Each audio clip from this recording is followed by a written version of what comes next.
Plot: The First Christmas. The Story of the First Christmas Snow, 1975. Written by Kathy Lee. A young shepherd, Lucas, David Kelly, is blinded by lightning, and some kindly nuns at a nearby abbey take him in. Sister Catherine, Iris Rayner, describes snow to Lucas, who has never seen it. Lucas gets chosen to play an angel in the abbey's Christmas pageant, and the Christmas snow that falls during the pageant works a small miracle. Voiceover off. When you're blind and watching movies, what will you find? A blind superhero whose superpowers are acting like he's not blind. A sighted actor over dramatically touching people's faces. And maybe the whole joke is that they're bumping into different places. A spectacular, macular generation. From tunnel vision to your television. And do they off this movie with audio descriptions?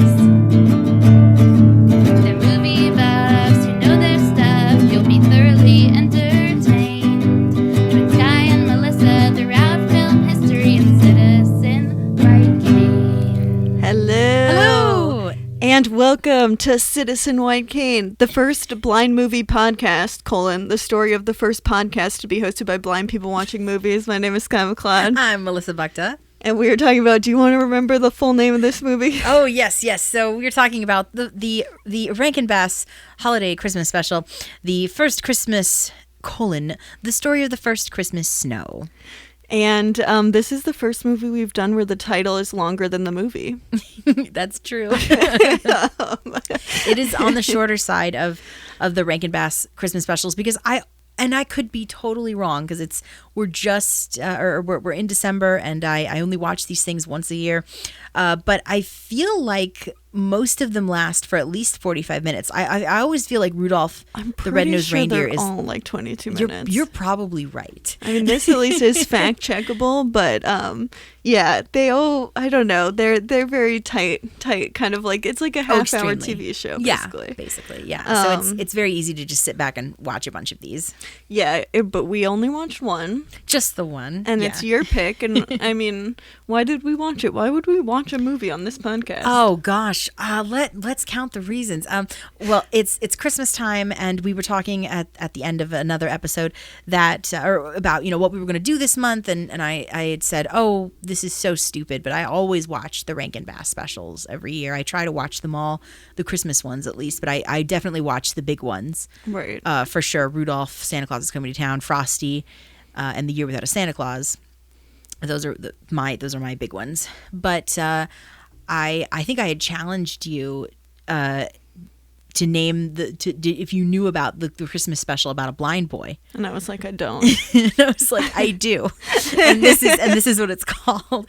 And so we decided to choose this as a Christmas present to ourselves because we both love Rankin Bass and classic. This is perfect. Yeah, it was pretty bizarre. I was like, well, this is the absolute perfect thing for us to watch. Yeah, it's a Christmas miracle in a way. And it has Angela Lansbury, so that doesn't hurt. Yeah, that was very fun. She plays one of the main nun. Mm-hmm. Is she Mother Teresa? Sister Teresa. Oh, yeah. Sister Teresa. I had to take a second. I was like, wait, did I miss something? No, she's Sister Teresa. She's definitely not Mother Teresa, but her name just happens to be Teresa, and she's a nun, so that's, yes. Yeah. So basically the plot, as little as there is one, it's very small. And I think that's why I like this special a lot. There are definitely things I wish I could change about it, but it's very small. It is a really very, very small, self-contained story. Whereas some of the other specials, Rudolph, Santa Claus, Frosty, they feel much more grand in scope and much more epic in nature. We visit different places. There's tons of characters. There's usually a villain.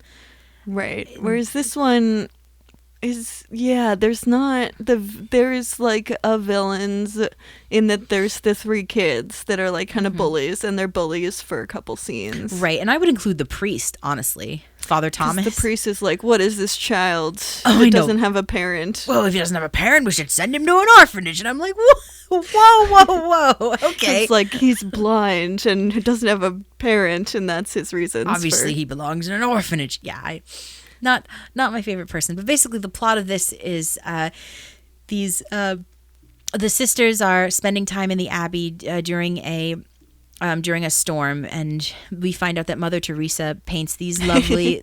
We should call her surrogate Mother Teresa, because she's a surrogate mother to our main character, to Lucas. Yeah. Okay, so Sister Teresa is painting these really lovely Christmas scenes for Christmas cards with snow in them, and they're very pretty. And in the storm, they notice that a tree has been struck by lightning, and they notice that under the tree there is a shepherd boy, now unconscious.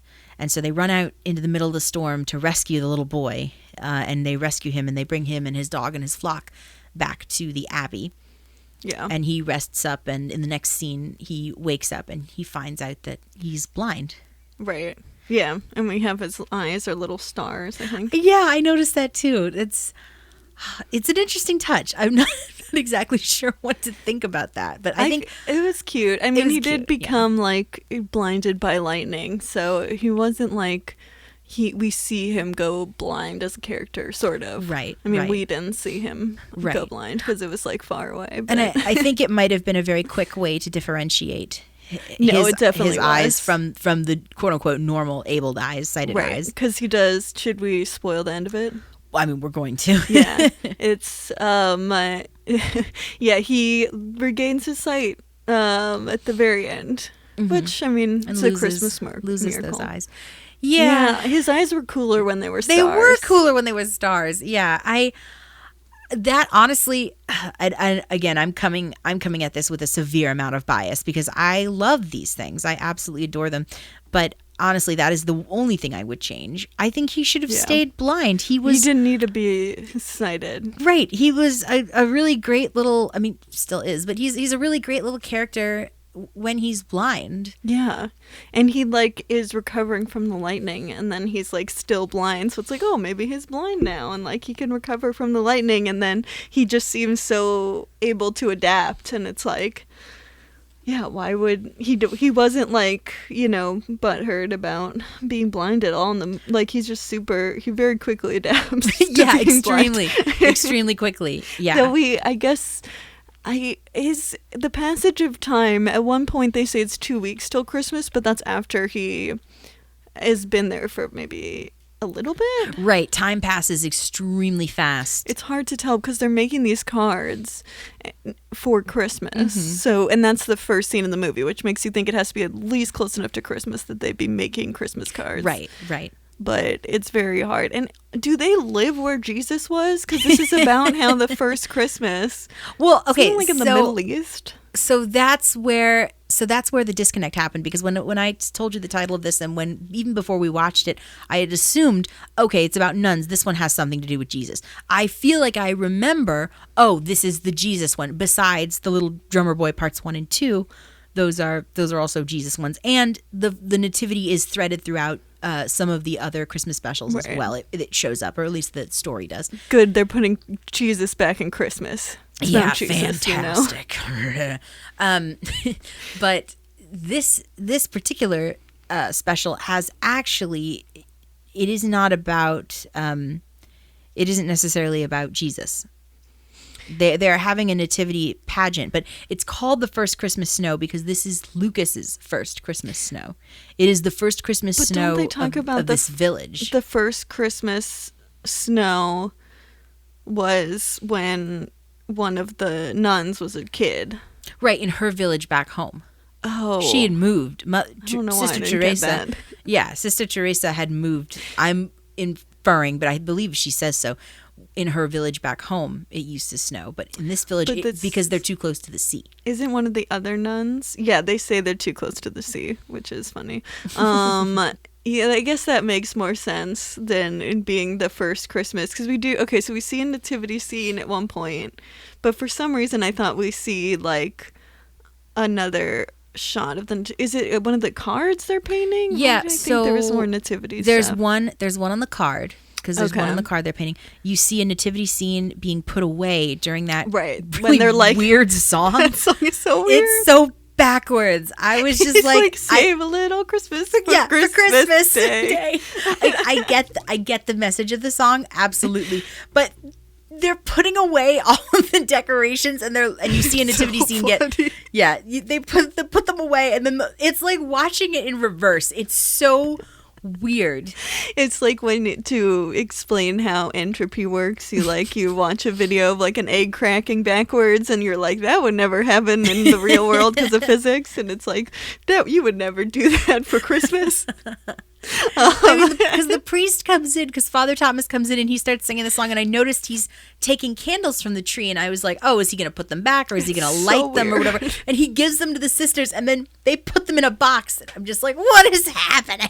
But save a little Christmas for Christmas Day. Which, like, okay, that logic of that makes sense if they're like trying to open their gifts. Sure, absolutely. But part of Christmas is the whole season going up to it, and something like a tree is what you have before Christmas. It's like the holiday season. It's all about the lead up. Right, exactly. And that's like where, they say that it's actually like in planning the vacation is more rewarding than the actual vacation. Like, that's how Christmas works. So what is this putting away? Yeah, I'm much more excited. I mean, granted, I love Christmas Day. Don't get me wrong. I do. I absolutely love Christmas Day. But Christmas Day is Christmas Day. It's all about the lead up. Yeah. To it's Christmas kind of sad Day. because then you're like, now Christmas is over after this. Right. But they're like, we wish Christmas was tomorrow. And it's like, yeah, that's the point of Christmas. It's so funny. It's so funny. Yeah, the song is very catchy and cute, but I like it. I do. I promote its nonsensical enjoy message. It doesn't make any sense, but it's funny. Because it's kind of the inverse, right? Because there are some Christmas songs that are like, keep a little Christmas with you all year round. And pretend like it's Christmas every day. Right, but it's just keep it for that one day. No, yeah, save it up. And then when Christmas Day happens, just it's Christmas explosion. It's so funny. Yeah, I guess that's the moral of it. But it's 2 weeks until Christmas when that happens. So we're seeing these 2 weeks. We're leading up till Christmas. We have this blind shepherd boy. Who is he supposed to be kind of like Jesus? No. There's got to be Jesus somewhere because he has like, it's in a manger. What is Jesus? What is his thing? What does he do? Jesus is the one who's in the manger, laying there, and he's the king. He's a baby, the Son of God, and he's a baby. Right? I guess he's not doing anything. No, but he's like, this is a kid without like distinctive parents who just kind of comes upon their doorstep. It's kind of a Jesus metaphor. I guess. In the fact that just want to find Jesus and everything. You do. Okay, and there's a YouTuber. Just fascinated by this. There's a YouTuber that I was watching some of his videos before I came, and he does this really fun series where he reviews bunches of movies, but he does it in like 5 words or less. And he did all the Rankin Bass specials, and he also rates them. They're very funny. Oh yeah, because he did them all, and I think his 5 words were like. Forgettable. What happened? No, I'm blinded by Christmas. I'm not blinded by Jesus. That was it, or something like that. I'm not blinded by Jesus. That's about right. What are our 5 word? They're like synopses, instead of reviews. No, I mean, yes and no. They're a little bit of both. The YouTuber's name is Jello Apocalypse, and the video is just. Best Rankin Bass Christmas specials rated worst to best. Oh, okay. Where did this one fall? This one actually didn't get as low of a rating that I thought it would get. The score is blank out of 10, so this one actually got 5 out of 10. Okay. Because it's not a bad movie. I mean, it's really not a bad Christmas special. It's fine. It's not absurd. I mean, there are some of them. It's pretty grounded. Yeah. I mean, absurd in a good way, but I mean, you look at things like The Year Without a Santa Claus. That's all over the place. Yeah, it's great. This is a super understated, kind of very specific story. Like we were saying, the villains are like, there's 3 kids who like play a prank on Lucas, and then they're like, we're sorry, it was a bad idea to play a prank on you. Now we're sad about how we accidentally let your sheeps go free. And then he's like, it's okay, I'll go find the sheeps. Right. And then he just wanders into the like woods, and he's like, sheeps. And then they're like trying to get in. They have to team up to get the final sheep, but to like get little Wooly. but he's out of able the to hole. get the rest of the sheep really easily. They just come to him basically. So because you're like, they're okay, so- sheep. yeah, I guess that's true. Yeah. They sheeple. But yeah, so then they just kind of it's getting one of the sheep out of the hole as the big. Is sheep plural and singular? I believe so. Yes. Okay. And Or you could just say sheeps, which I enjoy saying because I know it's wrong. it's this. Yeah, that's good. That's a motto of our podcast, that we enjoy saying it even though it's wrong. Yeah. No. They rescue the Wooly, the final sheep, and then there's the play, and he gets sight. That's it. Pretty really. much. Yeah. It's the entire plot. His friend Luisa that he makes describes snow, because in the play a miracle occurs, and the miracle is that snow comes to this little town. Right, because they do like a nativity play. Right. And then- actually, you wanted to play our clip? oh yes, what do we got? Speaking of nativity play. Yeah. In this clip, we have when they're first introducing the idea of the nativity play, and that they will need to that is when Sister Teresa. Sister Teresa, surrogate Mother Teresa, it says something, is kind of introducing who's going to be cast in the play, and then we hear the 3 little like deviant trickster boys commenting on it. So here is that clip. Enjoy it. The next day, all the children of our small village came to rehearse the nativity play. Children! Children! I want you to meet Lucas. He's going to be part of the angel chorus this year. What's the matter with him? Can't you see he's blind? How can he play an angel if he can't see? We have enough angels. Come on, Lucas. I'm Luisa, and I'm an angel too. There can never be too many angels. Now, when the angels begin to sing the chorus. Okay.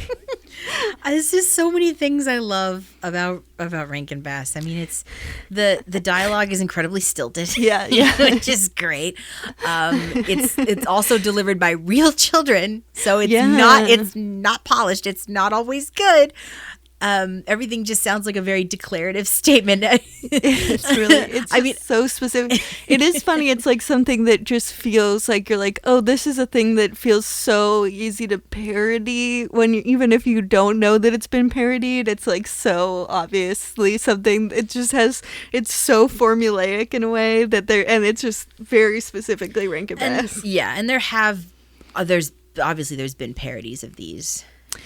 But it just feels like it's asking to be parodied. That's really what it is. Because it's so freaking genuine and wholesome. It's very sincere. It's like, it's not very about Jesus, but it always has that like wholesome family values kind of thing. But then at the same time, like it has just kind of a weird, like a lot of the kind of problems or the main kind of, what's the storytelling word for like conflict? I guess is the word for conflict. It's conflict. Yeah, I guess that. Yeah, the conflict is always something sort of weird. I feel like it's always kind of like you have to suspend your disbelief to even be like, well, I don't know. Yeah, I mean, what I love about them is they've, especially in the later specials, is they're trying so hard to milk every possible little thing out of Christmas. Like, that's true. Usually a special is about a song. Right. They're always like based off of songs. Right. Or, and in the case of Santa Claus is Coming to Town, it's the song and all of the traditions. Like, why does Santa do this? And why does he wear a red suit? And why does he have a beard? And why does he have a hat? Origin story. Thank you. Yeah, exactly. It's the origin story. Yeah. So it is kind of funny though. This one, it's kind of thing that it wraps around very loosely, but it's there. Is White Christmas, yeah. Yeah, it's a lot. I guess because White Christmas is just such a just kind of a non-idea almost. Like Santa Claus is coming to town, there's such inherent like action and like, you know, that feels very rich. Like even when Rudolph is like a narrative of like, you know, acceptance. And so there's a lot of like things, whereas I've Been Dreaming of a White Christmas is literally just like, oh, I wish it snowed. It's like a weather preference and that's it. A weather preference. Which is like not, there's not like an inherent story there. But Lucas wants it so bad. Like that's the only thing he wants. Because Louisa asks him when they're in the barn to get away from people. She's, what do you want for Christmas? And he's like, I just want, and I got real worried because I was like, if he says, I want my eyes back, I'm done. Me too. I'm done with this show. Yeah, but no. He just wants to feel a white Christmas because you don't need sight to enjoy a white Christmas. Yeah, I did like that they weren't. I like that he did not care at all. Right. But then they do undercut that by him being like, oh, it's a miracle. He got sight. I can see. Yeah. Because, like, he seemed, I was kind of like, oh, this is going to, like, he's probably going to see in this just because that's what they always do. But it was sad because I was like, this isn't, like, really veering into, like, problematic territory yet. And I was like, but it's probably going to end with him getting his sight back because why wouldn't it, given the world we live in, I guess. Well, it's a Rankin Bass Christmas special, so obviously he's gonna get his sight back. You can't just end with like a blind kid. He could go to the Island of Misfit Toys that's like within the cinematic universe. Yes. And that is where all disabled characters theoretically could exist. All the disabled toys. Yeah, but then it's happy in the end because they become part of a capitalist machine. Right. Because Santa comes back and rescues them. Yeah. Oh my God, I love that song. Oh my gosh! Then when they're talking about all of their deformities, I love the Island of Misfit Toys. Yes. It's a classic metaphorical place. Which I guess, like, was that invented by that Rankin Bass special? Because it's not in the Rudolph song. No, I don't know. I believe it was. Yes, it was, because in the original Rudolph special, they don't have the scene where Rudolph makes good on his promise and Santa comes back to the Island of Misfit Toys and takes them with him. The story just ends with the promise of, oh, well, Santa will come back to get the Misfit Toys. Well, apparently there were so many children that were so upset that Santa and Rudolph never came back and just abandoned all of these Misfit Toys that scene was actually added in after the special had been made, and they added the scene in. And Santa came back. Right. And that's so in the subsequent years the special has been shown, that scene is there. It's always there. And if you buy any like digital or DVD copy of the special, that scene is there, but it wasn't always there. Well, isn't that in the credits is where my dad this is his big thing about Rudolph is there's like the bird that can just swim and cannot fly. Yeah. And they're giving all the different animals the Misfit Toys are giving them all umbrellas to like float down, and then they look and they're like, oh, it's a bird. We don't need the umbrella, and they throw him. Just throws him off the sleigh. Murdering the poor bird. Oh my gosh. Oh my gosh. So that's Rudolph. I love it. I love and this is coming from a sighted perspective because I do have some sight. 90% of blind people have some sight, Melissa. Sorry, I'm just like, I love it because I can. Okay, let's. Anyway, another one of my favorites things about the Rankin Bass specials is everything is so tangible. It's all stop motion. So that's what's great about stop motion. Right. And you can imagine touching all of these characters, and their costumes are actual cloth and the backgrounds are built, and I and then love it's also they do like cell animation where they're like or where they're like actually painting on the film, and it's funny, like I love how you even hear the film in the like the crackling of the it's just really, that's cool. It's very like it does, and I think actually that probably adds on to the tangibleness, though in a way like the animating on it is kind of, there is almost a weird dissonance of it because it feels so tactile, like it's film, and then you have just like and then you have animation basically that's on top of it that feels way less, but I mean it's cool. It's also just like it's just Rankin Bass, so it has I don't know. It just, yeah, it's funny because there's other stop motion animation, but there is just something about these specials that feels so specific to them. Yeah. Oh, definitely. Because the animation is stop motion, but it's also really limiting. Yeah. Because, I mean, these were made for TV, and starting out, they had no budget. And they were all produced in Japan, fun fact. Really? Yeah. Oh, my God. So Now, they that's shipped something out I there. didn't know. Yeah. Wow. Now, so the actual animation and everything Yeah. was produced in Japan? Yeah, the actual animating of it. Holy shit. And again, we categorize these as like this American thing. It's so American. Yeah. That's really interesting. Well, it's not surprising because most animated shows now are outsourced to Right. Japan or Korea or Indonesia. Yeah. So it was even back then, that's what we're doing. Jeez. Well, that bursts Except for in Portland, Oregon, we have Leica. Yeah, we have Leica. So it's not all done in Japan. Take that. kind of bursts my bubble though, because I always had this like scene in my head of these two old dudes, because that's who started the company, of these two old dudes in their like studio, very know. gently moving Rudolph and Frosty, and yeah. Yeah, it's true. It did kind of ruin that image as well to me. little bit. But And I was exploring the Rankin Bass wiki this morning, or Wikipedia article this morning, and going down the filmography and checking off the ones I've seen. I've seen a lot of them. But I had forgotten that they also did all of their 2D stuff. They're the ones responsible for The Last Unicorn and the Thundercats. Thundercats, yes. And that was one of the last things they did. And the two Lord of the Rings movies and the Flight of Dragons. I don't understand, because what are the Bakshi ones? Yeah, for those Lord are of the Rings? those are the backstreet ones. Oh, were Rankin Bass as well? Because Is they, it a co-production? I believe so. Oh, okay. But those were notoriously bad.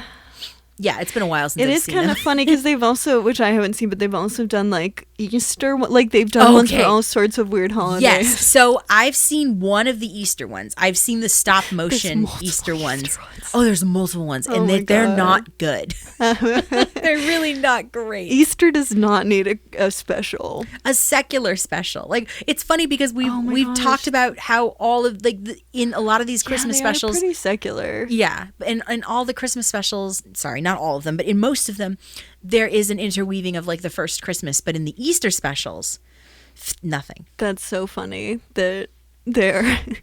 It's harder to make Easter secular. I feel like I know, it's like right? super Jesus-y. I mean, I guess it's about spring, so it's kind of like if you just focus on the more pagan-y aspects of it, then you can kind of make it secular. But And if I had known this little bit of trivia, I would have suggested watching this one too. So we could have talked about two of these. Their other special with the blind character is Cricket on the Hearth. what? They have two specials with blind characters, Yeah, and but- it's Cricket on the Hearth. What is that?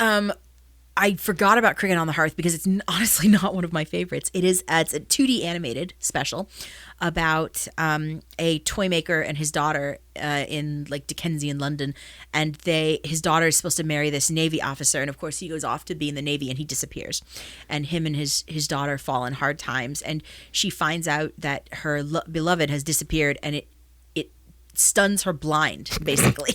This is the plot. Yeah. You receive some really bad news. That's how we both became blind, actually. Oh, yeah. We were both stunned. We were both just stunned into blindness. Yeah. So it's about the father taking care of his blind daughter. Yeah. Oh, her name is Bertha. Okay. And her father is trying to basically bamboozle her into thinking that everything is okay, and when it's not, because he has to sell his toy shop to an evil toy maker, and he works for him now. Classic. Yeah, exactly. Rankin Bass. Exactly. And then get this: this homeless guy shows up that the father and the blind girl decide to take care of, but the homeless guy turns out to be her beloved. What?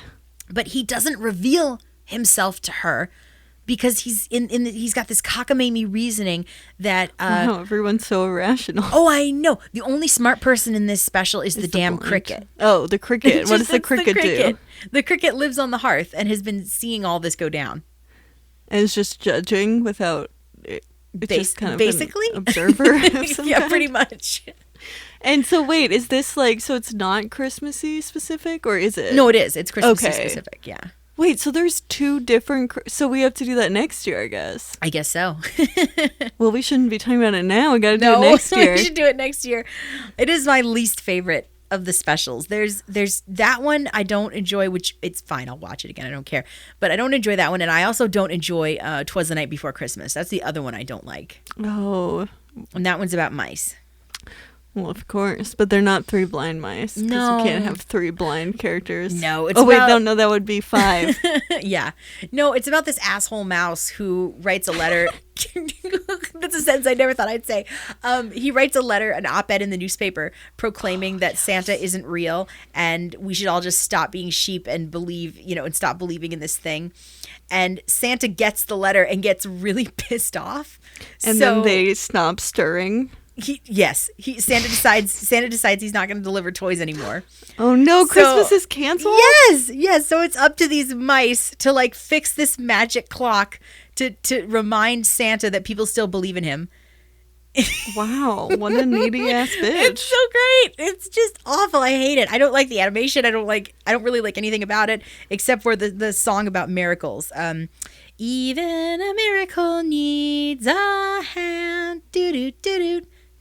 That's the only thing I like about it. That's cute. It's cute. It's really cute. Well, they were not even stirring though, so I'm not sure how they're writing op-eds. I don't know. I feel like a mouse op-ed is like very great. It's wonderful. It's really selling it for me. I love the idea of a mouse making an op-ed about Santa Claus. Actually, describing the plot to you now makes me really want to watch it again because I've just kind of written that one off as the one I don't like, but I kind of want to watch it again. And then, like, you do have to wonder what happens in between the op-ed and Christmas night. Mm-hmm. But then doesn't say in the 'Twas the Night Before Christmas, it ends with Saint Nick coming on it. So we know how it ends. Oh, absolutely. Absolutely. Because he comes in and Merry Christmas to all and all a good night. And there are bits of the poem threaded out through the dialogue in the special. That makes sense. Yeah. Well, that's kind of cute. That sounds fun. Yeah, because it starts like, 'twas the night before Christmas and all through a house not a creature was stirring, not even a mouse, except for this mouse. And which is writing an op-ed. Yes, which is writing an op-ed. Yeah. It's so great. It's great. I love that. It's really great. I'm into that one. That sounds very bad shit. Well, okay. I've been talking a lot about my loves and dislikes. So what are your favorite Rankin Bass special? I don't know what my favorites are. We would always watch like Rudolph and the like Santa. Well, there's the 2 ones. There's the origin story and the without the toys. Is the toy one the same as the origin story? So there's one? actually 3. Technically, there's 3. The third one is actually the very last special that they did, and oddly enough, it's one of the ones that gets shown the least. There's Santa Claus is Coming to Town. We all know that one. Yeah. There's The Year Without a Santa Claus, which isn't necessarily an origin story, but is about the year that Santa decides to take the year off. The toy. That's with the mayor who outlaws toys, or that's Santa Claus is Coming to Town. Oh, yeah. That's the first one. Yeah, that's the first one. So Year Without a Santa Claus is the one with the miser brothers. The Heat Miser and Snow Miser. Heat Miser. Yeah. I'm Mr. Sun. Yeah, that's the one. What's the one where they teach him to walk? That's Santa Claus is Coming to Town. Okay, so I guess we just watched Santa Claus is Coming to Town. Which, if you're only going to watch a couple of them, obviously you should watch. The most famous. Yeah, you should watch Santa Claus is Coming to Town, and you should watch Rudolph and Frosty if you're really feeling frisky. Well, my mom was like, Frosty's dumb. It is kind of dumb. She's big into Santa Claus Coming to Town, apparently. But she should check out Frosty and Rudolph's Christmas in July, because it is like the mega crossover event. I feel like this is we've always talked about going and seeing all the like weird Rankin Bass ones, but I don't remember us actually doing that. But I know that they were a staple of Christmas. I will have to. I'll lend you these DVDs when I finally get them, because you should totally check some of these out, because some of them are bonkers. But the other one, the one that I really like, and the one that they don't play very often at all, is The Life and Adventures of Santa Claus. And this is Santa Claus origin story as written by L. Frank Baum. Oh, so this is like a reboot? Kind of, I guess. I didn't think of it like that. But in Baum's version of the story, Claus is an orphaned boy found on the edge of the Bursey forest. Nicholas is what they name him, and he is found by the fairies of the Bursey forest, and is raised by the animals and the fairies. He's actually raised by Shiegra, a mountain lion. Or mountain lioness, I guess. Wait, and then what happened? Because that one almost sounds familiar. Mm-hmm.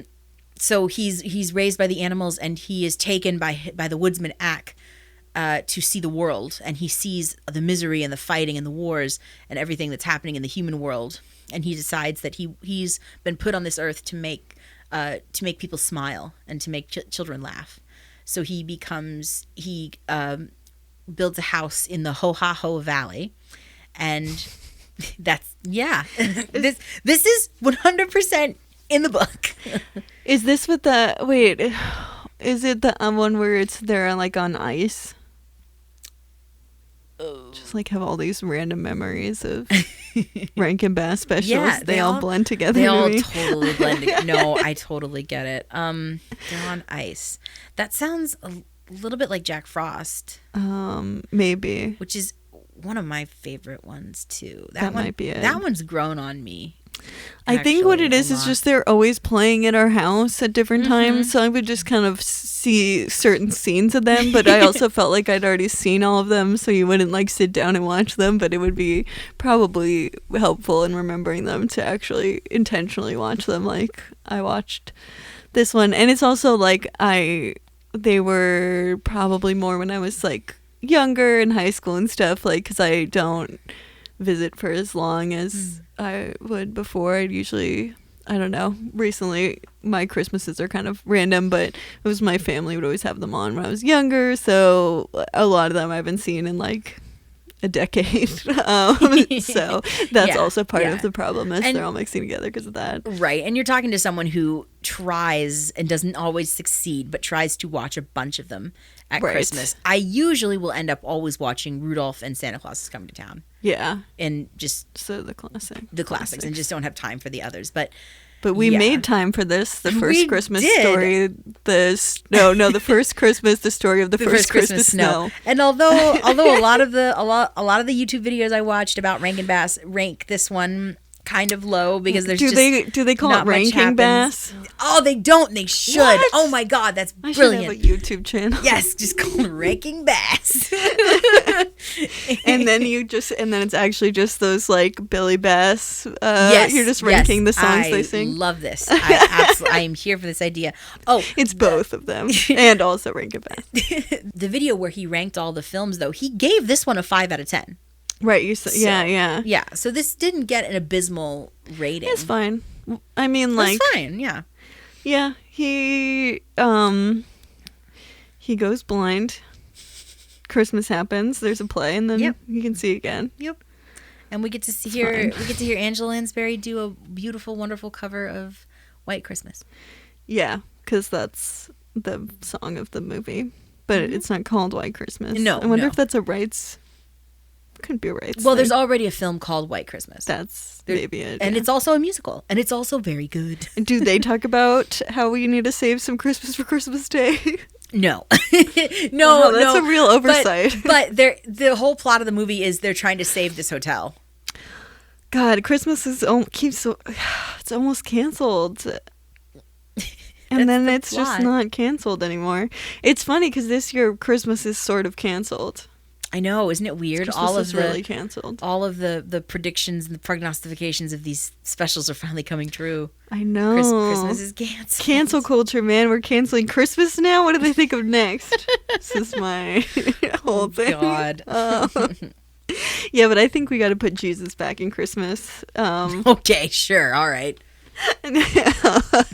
Yeah, I don't Wow. know. What is there to say about this? It's 22 minutes. I mean, our podcast is just naturally going to be longer than the movie, but it does make it hard to Right. talk about, like, or stay on topic because it is 22 minutes and there's multiple songs about snow on Christmas and they're, not super, nothing to write home about. It's very little happens. That's true. And I think that's why this is the one that they would show, like when the Family Channel does their Rankin Bass marathon, if they even still do that. But when they did it, this is the one that they would show right before or right after The Life and Adventures of Santa Claus at like midnight. Yeah, Because only a few for the people, hardcore Rankin right, Bassers. only a few people would be watching. I was one of them. Yeah. That's well, you were like, representation, gotta. Hey. Yeah. So I don't know. Is there anything else we want to talk about with it? Oh, He gets adopted. Yeah, he gets adopted by the Abbey, which is really cool, and he Which, uses duh. Why did they wait till Christmas to tell him? right, exactly, and he uses Waggles as a guide dog. That's kind of Yeah, cool. he does have a little guide dog, Yeah. Waggles, who I is his love dog. Waggles. Yeah, his little doggy. Yeah. But after he gains his vision, then the Abbey is like, okay, I guess you can stay. The priest is like, Yeah. yeah, okay, I guess you can That is stay. a And I'm weird like, chronology hang on, there. Hang on. What's Yeah. up? Well, because he's the one who knows how to take care for the sheep. Right. And so he's like, my gift is going to be the sheep. Which, oh my God, think about if Sister Teresa was literally like, yep, that's cool. Just take your sheep. Let's go to the orphanage. Just like, what? It's just not going to happen. She's like, oh, we have sheep now. We just happen to have a shepherd. Oh, I guess you can stay. yeah. Yeah. Well, I love Rankin Bass. It's always like, disabled, but there's some sort of capitalist angle that we can get here. Like, do you serve some sort of like purpose in a capitalist society? Well, if you think about it, that's a lot of the plot of these. If you consider the character has a disability, Rudolph. Yeah, Rudolph. Technically has a That's disability. the entire plot of Rudolph. Yeah. Nestor, the long-eared donkey, has a disability. Well, Yeah. technically, yeah. It is really funny. I love that the what am I trying to say? The pro-capitalist, pro-disability message is very funny. It's like a very niche take. Because you have a job, you are useful. Oh, Right. The baby New Year in the Rudolph's Shiny New Year, his whole thing is he has like ginormous ears as well, and people make fun of him for it. Yeah, That's so it is so funny that's like, they're like, we'll solve ableism. You can serve a capitalist purpose. Now it's solved. Woohoo. Can you monetize your gift or talent in any way? Right, which is- we want to talk to you. It's really funny because it's like a weirdly untapped problematic perspective to take because like I feel like you hear about like black capitalism and the problematic nature of that, but you don't hear about disabled like they're like, no, we can't work. Able people are like, disabled people will never fit in a capitalist society. We'll be legit about that. But I love the idea that that's like the new it's a horrifying idea that would be the new like pro disability stance. Would be like, yeah, they can contribute to a capitalist society and they're still worthless if they can't find a way, but as long as they can, it's great.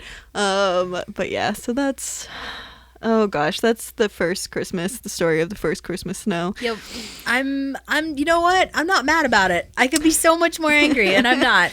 Yeah. I love it too much. It's 22 minutes. It's fun watching stop motion animation. Yes, it doesn't feel like a waste of time. I mean, to be honest, I will throw these on in the background when I'm doing Christmas stuff or making well, this crafts. is as my kind of blindness where things in the background are truly incomprehensible to me, which is probably why I'm like, what is this moment from? Because they were on in the background and I could never really see what was happening. So, but yeah, they feel like Christmas. I guess if you didn't watch them as a kid, like, because we don't have that perspective here, but I guess if you didn't, like, then I don't know if they just feel Christmassy because you associate them with being a kid on Christmas. So I don't really know if they'd be all that Christmassy if you didn't have that association. Right. I mean, it's funny because if you really critically look at these, they're not good. they're not. They're really quite terrible. But they are steeped in so much nostalgia. Yeah. That we just keep coming back to them. Yeah, they also the stop motion animation, I feel like the fact that they look like legitimate toys, Mm-hmm. it just makes them just so steeped in like childhood Christmas. Yeah, it's like somebody came up with this story and then they're using their toys to tell this Yeah. story, which is something I used to do all the time with my Right. little, I had little animals or figurines or whatever, and I would make up stories and play them and act them out with with my toys, and that's it's It kind is of like what they look a like. truth. It's the most like secular Christmas. It's like they all have weird capitalist messages that are sort of hard to like to suss out entirely. And then they look like toys, so it's it's a secular Christmas. One year, my mom, even though I think I was in high school or middle school or high school, one of the two. I was very old or older, and we were kind of sort of weaning off getting toys for Christmas. Mm-hmm. But one year, I had a big box, and in the box were all of these very accurate Rudolph the Red-Nosed Reindeer figurines. And my mom was like, I said I wasn't going to get you toys, but I saw these at Costco. And she, except for a couple of them, I don't think she got me Abominable because they didn't have any, but she got me almost the entire set of these toys. And I had like the entire cast, except Did you for make the Abominable. Did you become another Rankin Bass studio? Yes, Did you yes, make stop because- motion? Well, I wish my brother and I were that talented or that patient, but no, I don't understand. I teach kids stop motion animation. I've told them so many times. I'm like, I don't understand how you do this. I am an adult and I do not have the patience for this. It's truly magical. It's so crazy. Yeah. But no, we would take our little Rudolph toys and have all of these adventures. Because we had everybody, Rudolph and Clarice and Santa Claus and Yukon Cornelius and Burl Ives Snowman. Sam is his actual name, but he's Burl Ives Snowman. He was my mom's favorite. But I took those toys everywhere. It's a classic. It's wish funny I though still to get had them for Christmas. I know. I was delighted. But then it's like getting Christmas things for Christmas is always bizarre to me. Because then like you get them and then they're no longer useful. Because it's after It's Christmas. no longer Christmas. Yeah, so Rudolph and Clarice and Yukon Cornelius had adventures outside of Christmas. Yeah, you gotta save a little Christmas for Christmas yeah, you gotta Day, save a Melissa. little Christmas. Okay. Oh, I also got Hermie too. He Aw. came with a big abominable tooth and his little dentistry book.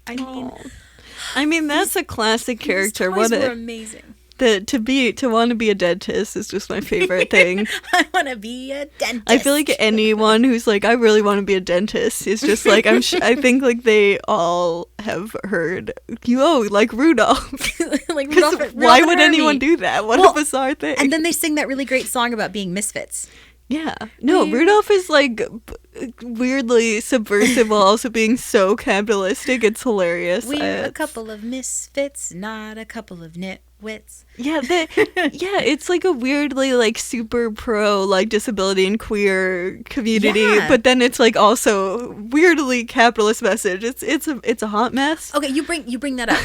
So good. I'm glad I'm not the only one who looked at Hermie and was like, he's probably gay.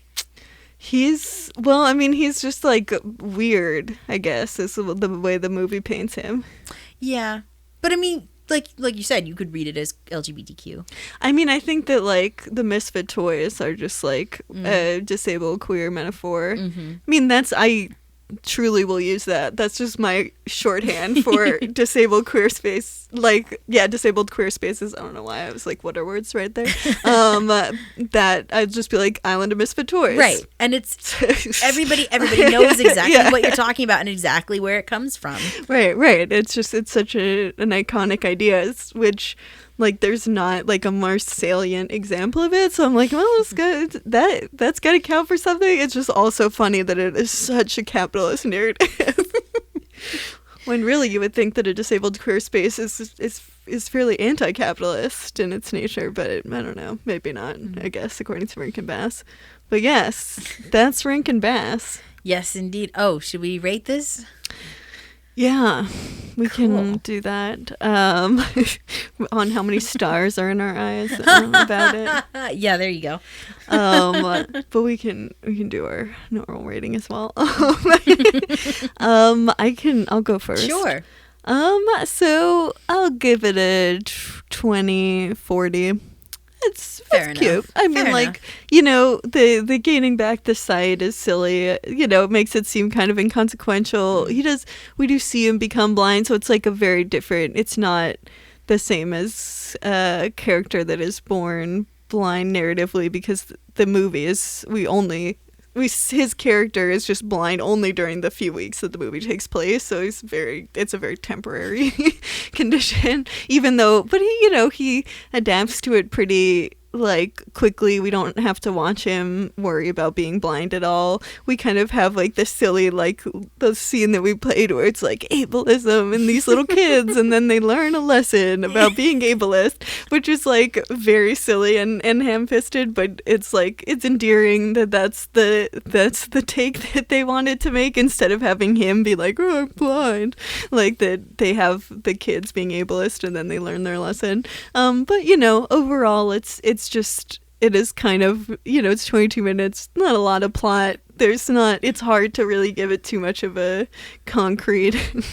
rating at all, I feel like, because not a lot happens. But I think overall it's not harmful. I don't think it should even get a 20/20, because it feels like, it nods to blindness in a way that isn't like frustrating for the most part, and I do like the stars in his eyes. I have Stargardt, so I mean it's kind of like it's go. me. I have stars in my eyes. It's appropriate being sky and all, but yeah. So that's my stars in my eyes, 20/40.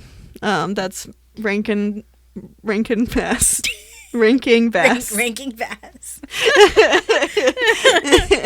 Well, I'm always going to have to be higher than you a little bit. Just always. Just always. Just a little bit. I'm sitting at a 20/50. Fair. Yeah. I mean, I think 20/40 is just fine too. But yeah, pretty much ditto exactly what you said. I enjoy watching the stop motion animation and how jittery everything is and how stilted the dialogue is. I love the way they look. I loved hearing Angela Lansbury's voice and having her sing. And I loved having a blind character, even though they're not blind for the entirety of the rest of their lives, which makes me sad. It felt nice because I felt kind of seen in a really weird way. Yeah. Not by Lucas though. Yeah, no, Lucas didn't see us. But yeah, it's just a cutesy, charming little special. And I think it's, for any Rankin Bass completist, I think it's definitely worth a watch. Yeah, and anyone listening to this podcast who's like, Rankin Bass, so charming, and then they're like, whoa, blind character? Weird, didn't even know that. Yeah, check it out. Yeah. My mom was like, oh, well, we'll have to watch that one. Yeah, it's not going to blow anyone away anytime soon. It is a very charming, wholesome, warm Christmas special. I think it was snubbed at the Academy Awards Yeah, that year. absolutely. Oh, heck yeah. But anything is better than Cricket on the Hearth. That one, we'll have to do it next year. Yes. We'll Yes. just have to, because I can't believe there's two Christmas Rankin Bass with blind characters. I would say I can't believe I forgot about Cricket on the Hearth, but yeah, I totally believe I forgot about it. Well, it's actually watching that movie that shocked you into blindness, so. Yes. It's just terrible. That's your origin story. Oh, gosh. I was shocked by lightning, so. But yeah, awesome. That was wonderful. That was exactly what I wanted, which was a Christmas treat. Yeah, this is a good Christmas. It's a week till Christmas. And actually, kind of segueing into next week is Christmas Eve. Oh, I'm so excited. And so most people are not spending Christmas. Maybe some of the Jews out there listening to podcasts. But I don't know, maybe if your family doesn't want to Zoom and you do celebrate Christmas, then maybe you're not doing that much. It's good. Christmas is basically canceled this year, so. Basically, or maybe you're hanging out alone for the holidays because you're sequestering yourself from family. Hopefully we're keeping you company. Yeah, and if you're kind of like feeling alone and isolated, there's also a movie that's about someone who at the beginning is kind of like that. Boy, oh boy, she knows how you feel. Yeah. Being in quarantine is the same as being deafblind, so that's what this podcast is about. Okay. As of recently, apparently. No, we're watching The Miracle Worker. Since it can be kind of Christmassy, just I guess thematically, even though it doesn't take place on Christmas. But right. The play itself is performed in a lot of theater communities around this time of year. yeah, so we figured there's a few different versions, so it might be a fun on Christmas tradition, and that way it's not like giving Rankin Bass figurines to someone on Christmas Day, because we gotta save a little Christmas for Christmas Day. I don't know. That's your new motto. I love it.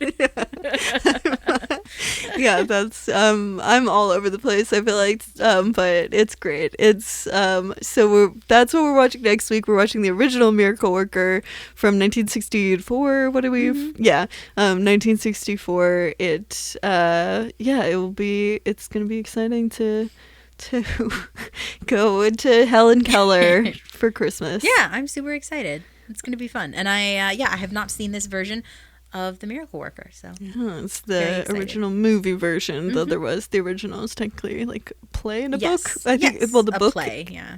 Was there a book later? I don't know. We'll find out next week. Yeah, we'll talk about that next week. Exactly. But before then, we still have things that we were blindsided by. Right. Melissa, do you Oh, wanna go yes, first? sure. Well, in keeping with the Christmas spirit, I've been watching, usually every year I try to pick out 25 Christmas movies or something and see if I can make it, if I can watch all 25, like if I can watch 25 movies. Like an advent calendar of movies. Yes, which is the best advent calendar. Come on. Yeah. I mean, I love chocolate, but sure. Well, yeah, there's chocolate too. But you can watch them and eat chocolate at the same time. Okay, then that's the best. Yes. Yes. So I'm into my journey of 25 Christmas movies, and I'm really trying hard this year to do a bunch of them that I haven't seen, because obviously I'm going to watch the staples that I watch every year. It's a Wonderful Life, A Christmas Story, Elf, The Santa Claus, that type of thing. But I really want to try and focus on ones that I haven't seen. So I'm starting my journey with Klaus, which is the animated film on Netflix that came out last year, and I just never got around to watching it last year. I always said I would, and then something came up. So I watched it, and it's so wonderful. I was so pleasantly surprised and overjoyed, and it's beautiful. The animation is absolutely gorgeous, and if you are looking for a modern something that feels Rankin Bass, but it's has very modern sensibilities, Klaus is right there. It's so brilliant. What is the story? Right. So it's about it takes place in a land that is much like our own, but it's not. And it starts out at the Royal Post Office, and it's about the Postmaster General's son, who is incredibly lazy and doesn't want to be a postmaster, and just is awful. And the son is played by Jason Schwartzman. Oh, that's fun. So very excellent. The voice cast is also excellent.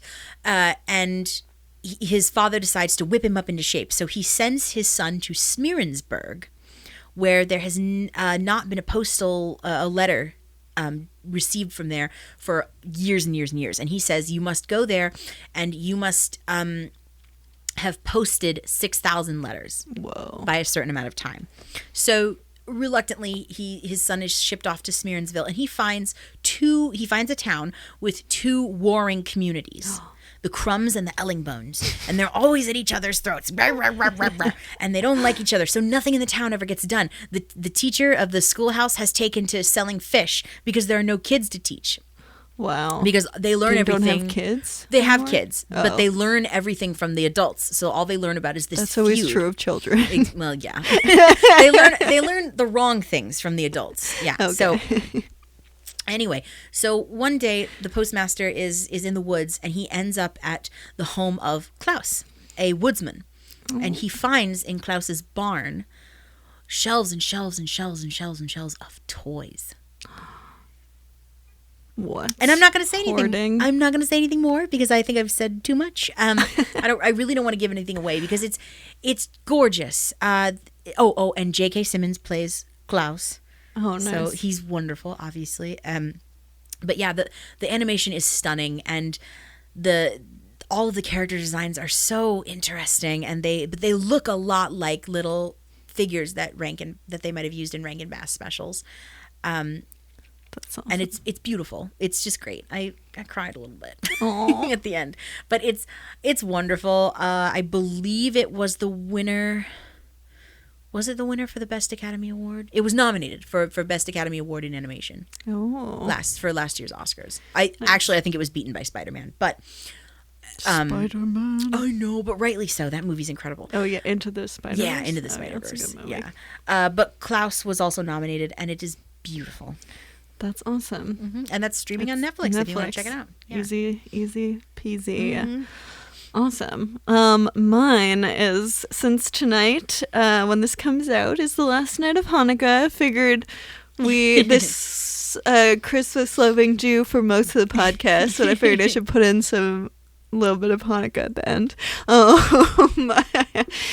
And so my blindsided thing is The Power of Light, which is a series of short stories, 8 of them, by Isaac Bashevis Singer, who this is something that was a family tradition for my family. We would read each story on the different nights of Hanukkah. Cool. And so it is a book, and it is not, from what I can find, it's an audio cassette that's out there in the universe somewhere, but it's not like on any sort of super accessible audio device. So sadly, that is one caveat. But it reminds me of Hanukkah. One of the stories, Menashe and Rachel, is actually about 2 blind kids who like are in an orphanage. Wow. They actually go to an orphanage in this one. But and they're like friendship, and so it actually is also a specific blind thing. But yeah, there's also one about the parakeet they find named, and they name it Dreidel, and then yeah, not to spoil it, but This sounds lovely. This sounds amazing. This is every year I read the much more, and it's definitely not a family tradition, it's a friend's tradition, but I read the much more caustic Holidays on Ice. What is that? So that's David Sedaris, and it is his collection of true and fictional Christmas stories.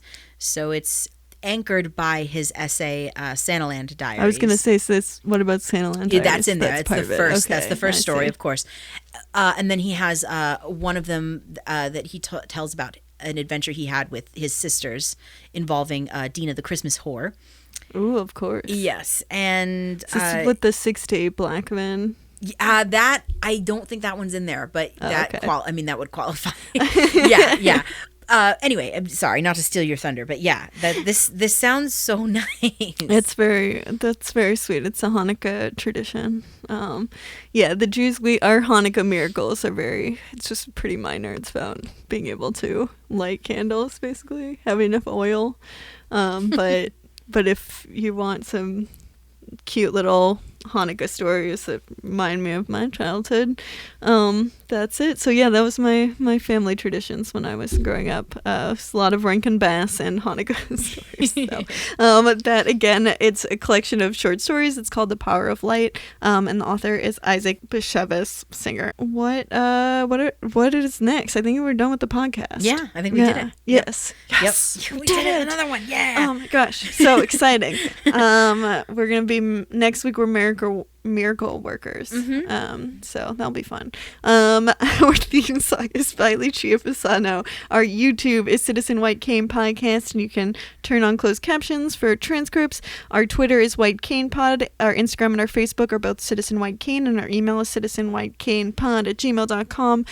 If you'd like to leave us a voice message, there's a link in the show notes. What would your ranking Bass what would your orders be? Yeah, that's very important. Did you receive Rudolph the Red-Nosed Reindeer toys for Christmas? Oh yeah, and what is your opinions on receiving Christmas-related gifts on Christmas? And do you have a strong opinion about that? Do you make sure to save it all up for Christmas Day? Yeah, and do you save a little Christmas for Christmas Day? Also, what are your Big Billy Bass? What is his name? What's the fish? Yeah, you got it, Billy Bass. Billy Bass. What are your Billy Bass songs ranked? Right, that's very in important. order. and throw in Rankin Bass as well. Rank them all. Any of those things. There's a link in the show notes. Come back next week, and we're gonna do the Miracle Worker. Yep. OG Miracle Worker at that. We'll see you next time. Bye. Bye. Citizen White Cane. Save a little Christmas for Christmas. Save a little gladness till the holiday. Think about the wise men as they made their way. And save a little Christmas for Christmas Day. Don't hang the mistletoe. Light the tree. Don't let the fire go. Wait patiently. Don't rush the season or you will spoil the rhyme. Christmas was just a day, not all the time.